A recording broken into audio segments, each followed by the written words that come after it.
नमस्कार, राम गुलाम online classes में आपका स्वागत है।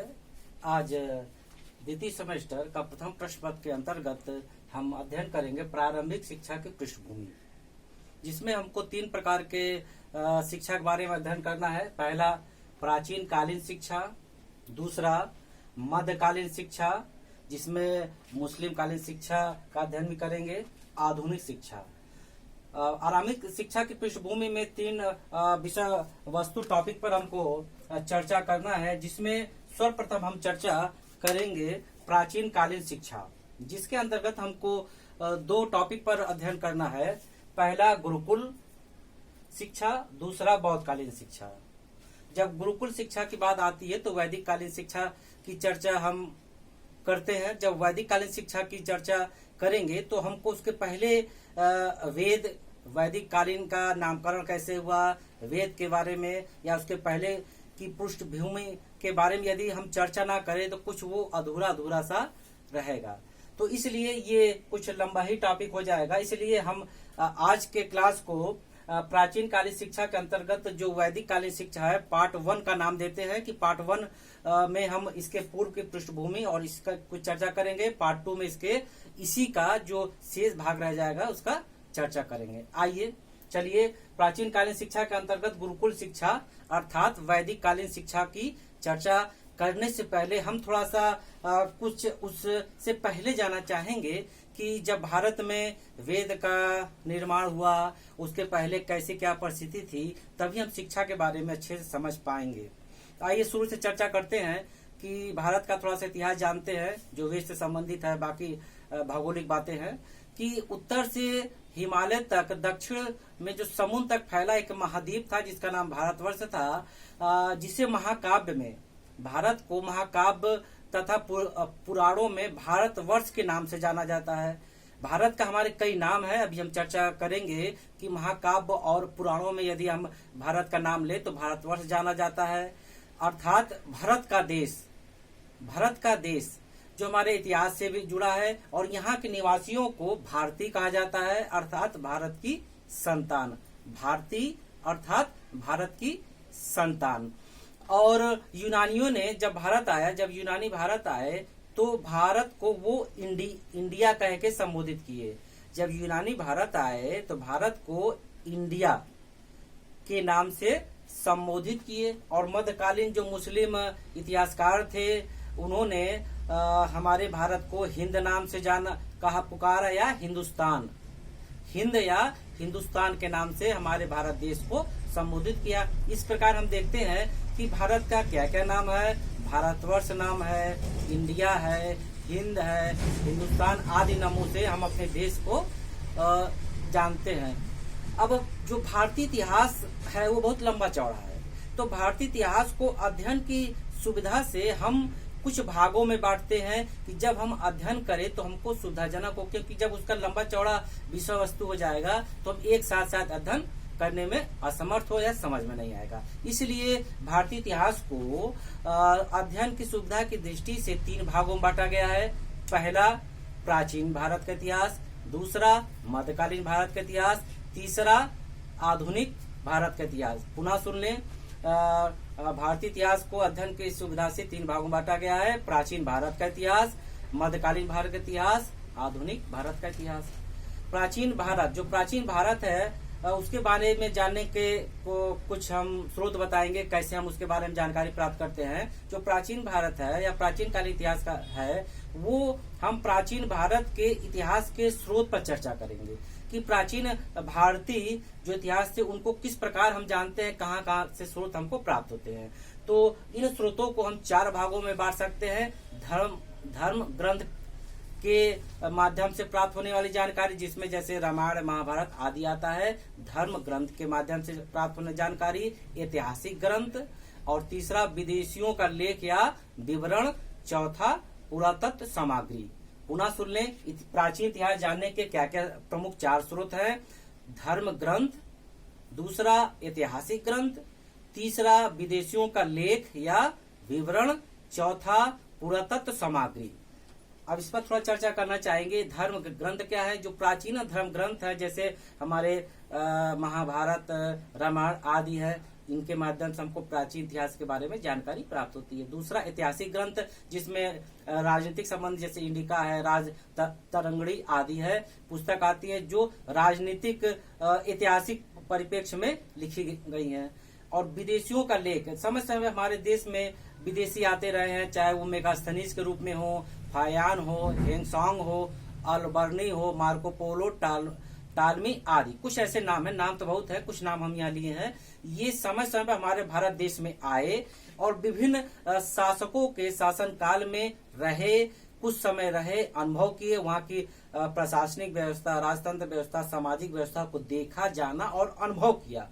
और उस अनुभव को वो लिपिबद्ध करके, लिख करके अपने पुस्तक में, लेख में जब यहाँ से अपने देश गए तो भारत के बारे में यहाँ जो भी देखा, अनुभव किया, वो लिखे। तो उनके लेख के माध्यम से भी हमको भारत की जो प्राचीन स्थिति है, प्राचीन काल की जो परिस्थिति, उसके बारे में जानने का मौका मिलता है। पुरातत्व सामग्री, यानी पुरातत्व सामग्री में कह सकते हैं पुराने मुद्रा हो गए, खिलौना हो गए, औजार हो गए, ईंट, मूर्ति आदि के माध्यम से भी हमको कुछ जानकारी प्राप्त होती है। तो ये 4 माध्यम है जिसके माध्यम से हम इतिहास, प्राचीन इतिहास जानते हैं।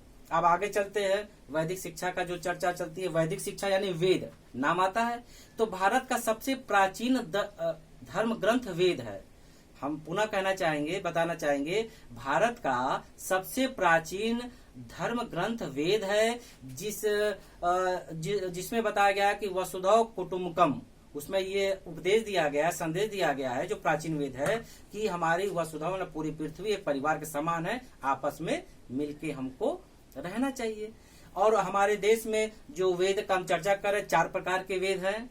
वेदों का 4 प्रकार है। पहला ऋग्वेद, दूसरा यजुर्वेद, देखिए हम लिखे हैं, वेद 4 है, ऋग्वेद, यजुर्वेद, सामवेद, अथर्ववेद।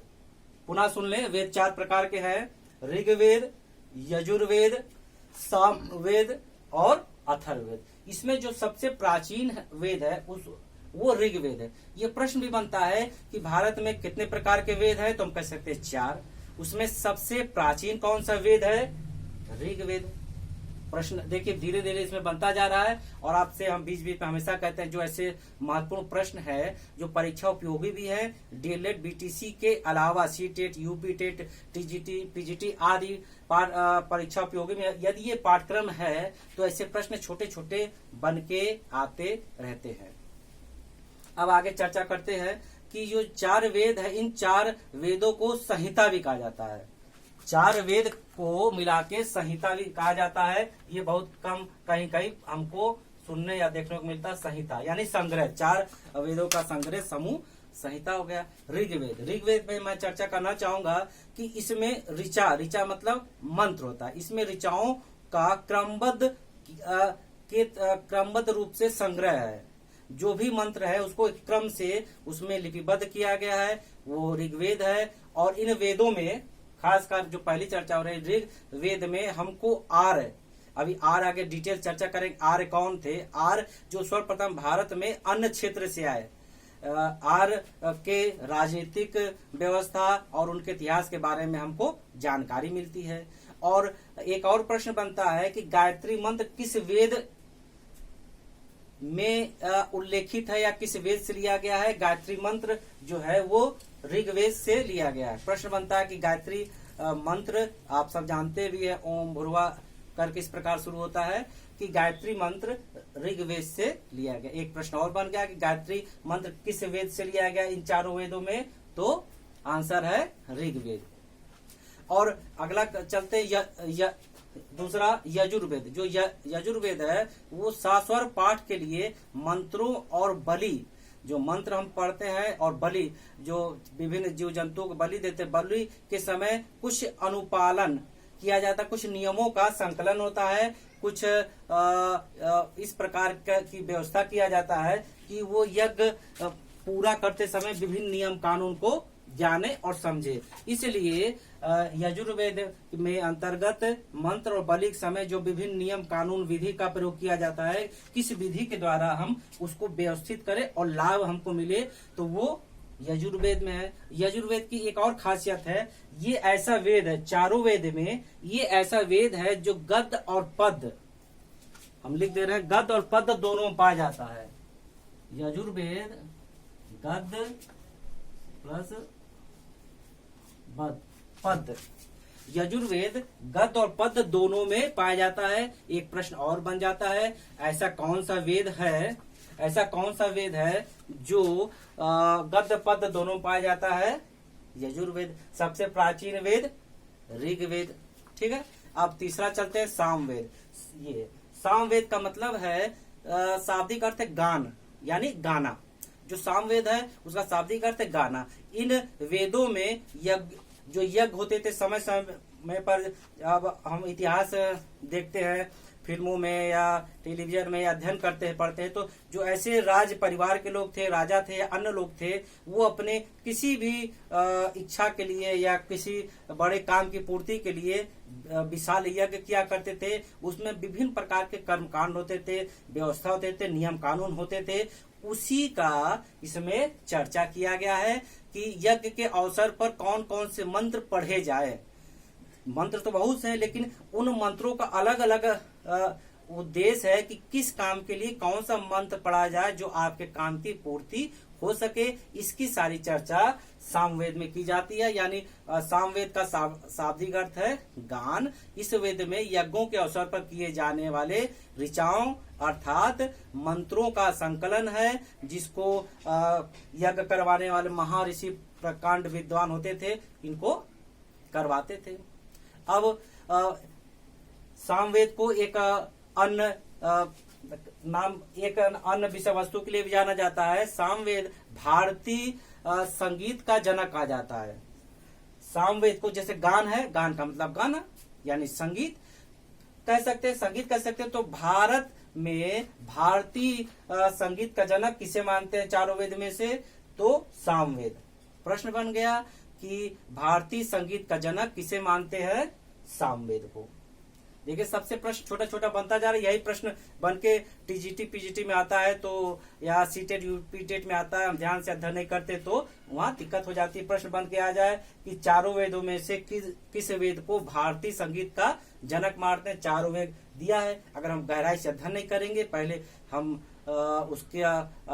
उसका विस्तार से उसके बारे में नहीं जानेंगे, तो बाद में परेशानी हो जाएगी। चौथा है अथर्ववेद। अथर्ववेद, इसमें मंत्र के बारे में चर्चा किया गया है और इसमें कुछ ऐसी बातें भी बताई गई है जो मनुष्य के विचारों और अंधविश्वासों का विवरण मिलता है। अर्थात अथर्ववेद जो मनुष्य है उनके विचार का, अंधविश्वास का विवरण मिलता है कि अंधविश्वास क्या है, कैसे, उसके बारे में डिटेल चर्चा अथर्ववेद में मिलती है। तो इस प्रकार हम चार वेद के बारे में चर्चा किए। और भी सारी बातें हैं। इन चार वेद के बारे में चर्चा करते हुए जब हम आगे वैदिक कालीन शिक्षा का अध्ययन करेंगे, तो जब हम चर्चा करेंगे कि किस वेद को संगीत का जनक कहा जाता, तो आप जो वैदिक कालीन शिक्षा पार्ट 1 है उसका जब वीडियो देखे रहेंगे, तब आप आसानी से बता सकते हैं कि इन प्रश्नों का क्या आंसर हो सकता है। तो वेदों को भली बात समझने के लिए 6 वेदांगों की रचना की गई है। जो वेद के भाव को समझने के लिए 6 वेदांगों की रचना की गई है, जिसमें शिक्षा, ज्योतिष, कल्प, व्याकरण, निरुक्त और छंद है। भारतीय इतिहास कथाओं का सबसे अच्छा क्रमबद्ध विवरण पुराण में है। भारतीय इतिहास कथाओं का सबसे अच्छा क्रमबद्ध अध्ययन पुराण में है और भारत में पुराण इस समय 18 है। प्रश्न बन गया कि भारत में कुल पुराणों की संख्या 18 और पुराण में जो सबसे पुराना पुराण है, प्रामाणिक पुराण है मत्स्य पुराण। लिख दे रहे हैं। मत्स्य मतलब मछली, मछली का संबंध कह सकते हैं। मत्स्य का मतलब मछली से लीजिए, मत्स्य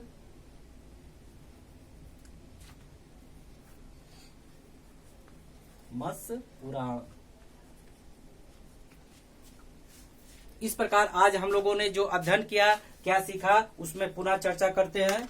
पार्ट 1 में प्रारंभिक शिक्षा के पृष्ठभूमि के अंतर्गत आज हम लोग जाने कि भारत को किन किन नामों से जानते हैं? भारत को भारतवर्ष के नाम से जानते हैं, इंडिया नाम से जानते हैं, हिंद नाम से जानते हैं, हिंदुस्तान के नाम से जानते हैं, आदि नाम हो जाते हैं। और हमारे भारतीय इतिहास को अध्ययन की दृष्टि से कितने भागों में बांटा गया है?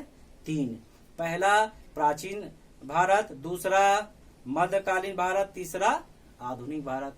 इतिहास जानने के कौन कौन से 4 प्रमुख स्रोत हैं? पहला धर्म ग्रंथ, दूसरा ऐतिहासिक ग्रंथ, तीसरा विदेशी यात्रियों का विवरण या लेख, चौथा पुरातत्व।